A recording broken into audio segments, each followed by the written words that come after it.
বন্ধুরা নিজের Facebook ID অন্য ফোনে বা নতুন ফোনে লগ ইন কীভাবে করবেন এই বিষয়টায় আমরা এই ভিডিওটিতে জানতে চলেছি। তো বন্ধুরা বাদিকে এটি হচ্ছে আমার পুরনো ফোন, যেখানে ইতিমধ্যেই ফেসবুক অ্যাকাউন্ট লগ ইন করা আছে।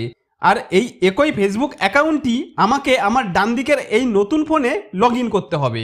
তো এর জন্য আমাদের যেটি করতে হবে, প্রথমে যে ফোনে ফেসবুক অ্যাকাউন্টটি লগ ইন করা আছে সেই ফোনটাকে নিয়ে ফেসবুক অ্যাপটি ওপেন করে নিতে হবে। তো ফেসবুক অ্যাপটি ওপেন করে নেবার পর এরপর ওপরের বাঁদিকে বা ডান দিকে তিনটি দাগের আইকন দেখতে পাবেন, এখানে ক্লিক করতে হবে। তারপর এভাবে স্ক্রল করলে এখানে সেটিংস অ্যান্ড প্রাইভেসি নামে অপশনের ওপর ক্লিক করে এই পেজের সেটিংসে ক্লিক করতে হবে।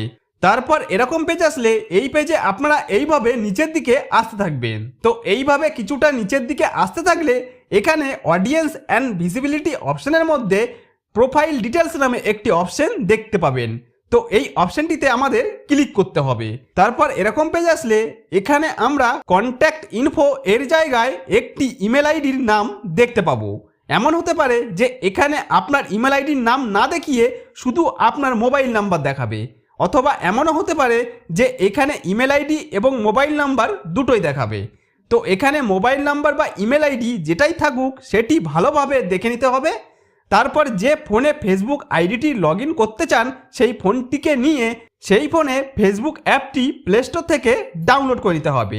তো আমি আগেই প্লে স্টোর থেকে ডাউনলোড করে রেখেছিলাম, তাই ফেসবুক অ্যাপটি ওপেন করে নিলাম। তারপর এরকম আসলে এখানে মোবাইল নাম্বার বা ইমেলের জায়গায় বাদিকের মোবাইলের ফেসবুকে যে ইমেল আইডি দেখাচ্ছে সেই একই ইমেল আইডিটি আমাদের ডান দিকের এই ফোনে মোবাইল নাম্বার বা ইমেল আইডির অপশনে বসিয়ে দিতে হবে। যদি বাদিকের ফোনে এই জায়গায় মোবাইল নাম্বার থাকে, ইমেল আইডি যদি না থাকে, তাহলে ডান দিকের ফোনে মোবাইল নাম্বার এন্টার করে দিতে হবে। তো আমার যেহেতু বাদিকের ফোনে ইমেল আইডি আছে, তাই ডান দিকের নতুন ফোনে সেই একই ইমেল আইডিটি এখানে দিয়ে দিলাম। এরপর শুধু আপনাকে আপনার ফেসবুক আইডির পাসওয়ার্ড এখানে লিখে লগ ইন অপশনে ক্লিক করলেই বাদিকের ফোনের এই ফেসবুক অ্যাকাউন্টটি ডান দিকের ফোনে লগ ইন হয়ে সফলভাবে খুলে চলে আসবে। কিন্তু যদি আপনার ফেসবুক আইডির পাসওয়ার্ড জানা না থাকে, তাহলে আপনাকে আপনার নতুন ফোনে এই জায়গায় ফরগেট পাসওয়ার্ড অপশনের ওপর ক্লিক করতে হবে। তারপর এরকম পেজ আসলে এখানে এন্টার ইওর মোবাইল নাম্বারের জায়গায় যদি আপনার আইডিতে মোবাইল নাম্বার যোগ করা থাকে, তাহলে সেই মোবাইল নাম্বার এখানে এন্টার করে দিতে হবে। কিন্তু বাদিকে আমার মোবাইলের মতো এই জায়গা থেকে দেখে যদি বোঝা যায় যে মোবাইল নাম্বার যোগ করা নেই কিন্তু ইমেল আইডি যোগ করা আছে, তাহলে ডান দিকে এই জায়গায় সার্চ বাই ইমেল অপশনের ওপর ক্লিক করতে হবে।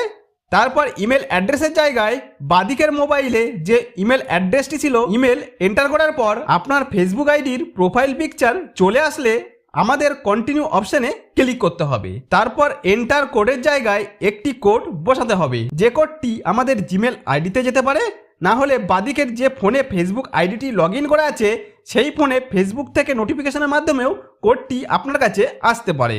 তো আমার বাদিকের পুরনো ফোনে ফেসবুক থেকে নোটিফিকেশনের মাধ্যমে 6 সংখ্যার কোড এসেছে। তো সেটি দেখে ডান দিকের নতুন ফোনে বসিয়ে নিচে কন্টিনিউ অপশনের ওপর ক্লিক করলেই বাদিকের যে ফোনে ফেসবুক অ্যাকাউন্ট লগ ইন রয়েছে সেই ফোনের পারমিশন চাইবে যে আপনিই কি অন্য ফোনে একই ফেসবুক লগ ইন করছেন কিনা। তো এখানে ইয়েস ইট ইজ মি এই অপশনটিতে ক্লিক করে ফিনিশ অপশনের ওপর ক্লিক করে দিলেই ডান দিকে নতুন ফোনে আমার আইডিটিকে সেভ অপশনে ক্লিক করে সেভ করে নিতে হবে। তারপর এরকম পেজ আসলে কন্টিনিউ অপশনের ওপর ক্লিক করে নট নাও এতে ক্লিক করলেই বাদিকের পুরনো ফোনে থাকা আমার ফেসবুক আইডিটি ডান দিকের নতুন ফোনে লগ ইন হয়ে সফলভাবে খুলে চলে আসবে। এখন আমি যদি দুটো ফোনেই আমার ফেসবুকের প্রোফাইলে যাই, তাহলে দেখতে পাবো দুই জায়গাতেই একই ফেসবুকের আইডি লগ ইন হয়ে গেছে। অর্থাৎ আমার বাদিকের পুরনো ফোন থেকে ফেসবুক আইডিটি ডান দিকের নতুন ফোনে লগ ইন হয়ে গেছে, যেটি আমি আপনাদের লাইভ প্রুফ দেখিয়ে দিলাম। তাহলে বন্ধুরা এইভাবে খুব সহজেই আপনারা আমার স্টেপগুলি পরপর ফলো করে আপনার ফেসবুক আইডিটিকে যে কোনো মোবাইলে বা আপনার নতুন মোবাইলে খুব সহজেই লগ ইন করে নিতে পারেন।